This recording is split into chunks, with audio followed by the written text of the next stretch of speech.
He is the smartest man in this country, the most powerful single person on the planet. But all the people around him are not. Get my point? As they say, you get my drift here? Some of these people are not. Some of these people don't need to be advising. He can't research and determine everything. And so we come now to the auto bailout. Now we got a task, he appointed a task force. Now the task force doesn't have one person that ever had 1 day's experience in dealing with automobiles. None of them. Smart, financial, economy, economics, but automobiles, they're like Nardelli. I like Nardelli, personally. He took the job and said, I don't know nothing about cars. I like that. He was candid. And he still doesn't know nothing about cars. Nothing has changed. But the problem we've got here is a very simple one, my brothers and sisters. How can we keep giving these auto corporations billions of dollars that just got a new tranche yesterday? And at the same time, they're closing factories, putting people out of work, and building the same engines that we could build in Trenton and Detroit. They're sending them in from Mexico. Something's wrong with this picture. And so we had a hearing Thursday, and it was really pathetic. I had some of my friends in labor saying, don't do this hearing, John, it's going to embarrass the president.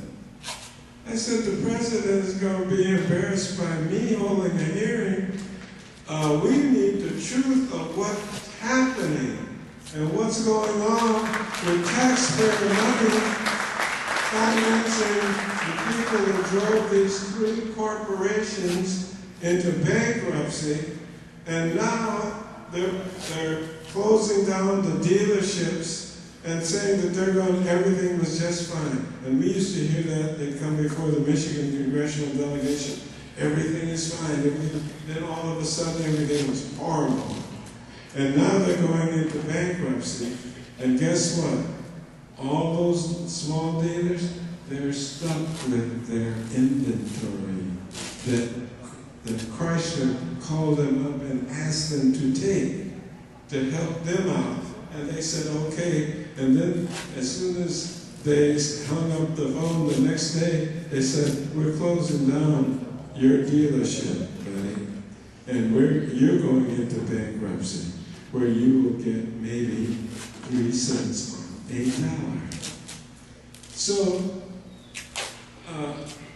President Obama, if any of your minions are listening to this panel and what we're saying today, is that we want that changed. If you're getting federal money to the tune of tens of billions of dollars, keep the factories open, keep our people working. You do not have to have a Nobel in economics to understand that. And so what we're doing here today is building up our city and retaining our city. They're trying,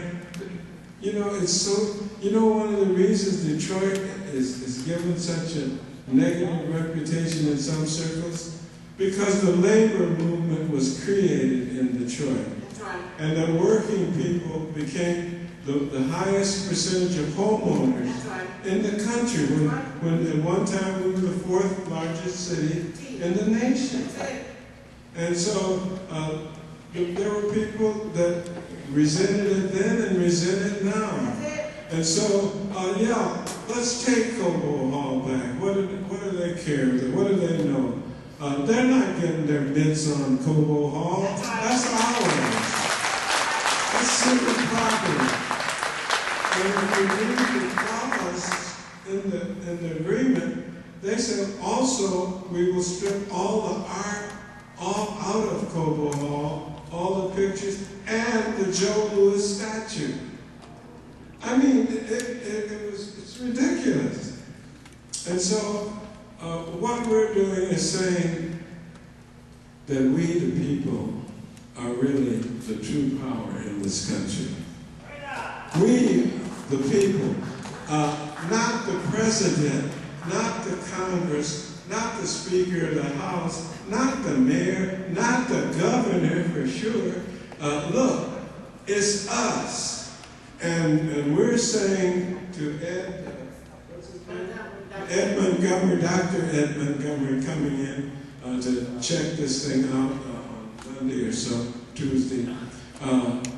He's coming in from Washington to do, I guess he's going to listen some more. Well, we're going to give him an earful. He's going to do a lot of listening. Because we don't like the way it's going. I don't care who's the president.